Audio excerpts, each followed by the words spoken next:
Ayan, magigisa tayo sa dairy cream. Ayan, para masarap. Yun. Ayan.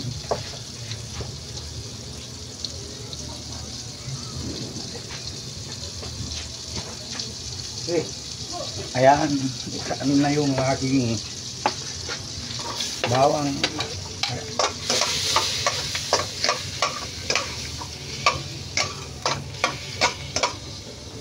Sibuyas. Sibuyas.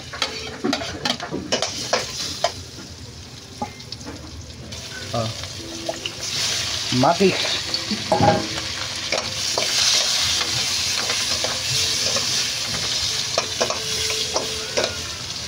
Yan.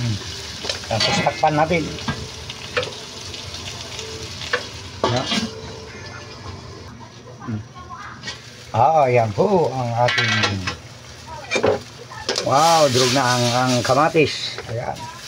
Alam nyo guys, ito, tauyo muna ang nilalagay ko para hindi madali ang pagluto ng adobong pusit. Ayan mga karomblon. Kulig ba? Ayan. Wow, labit. Ayan. Tapos ilagay na natin ang ating puset. Ayan. Kasi alam nyo guys, pag matagal matigas, yan ang unang mga ingredients. Ayan. Lagyan ng pampasarap. Ayan.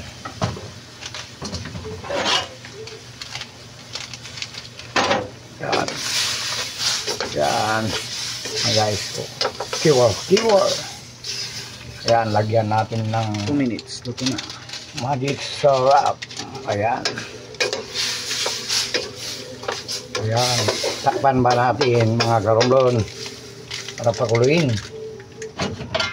After 2 minutes, luto na ang ating pusit. Ayan, lagyan natin ng paminta, pampasarap. Ayan. Tapos kiwar. Ayan. Lapit ng maluto. Ayan guys, lapit ng maluto. Ayan. Pakulin natin. Ayan. Takpan muna. Ayan. Uy, malakas. Malakas. Ayan, maluto na. Ayan. Lagyan natin konting patis ko. Kasi matabang ng konti. Ayan. Tapos, lagyan ng asukar. Para yung asim at kanya. O, ayan. Mga karomblon. Ayan. Ayan. Tikman natin para malasahan. Wow, mapapawaw ka. Ayan, luto na ang ating pusit. Ayan, takpan na natin. Guys, luto na. Kainan na.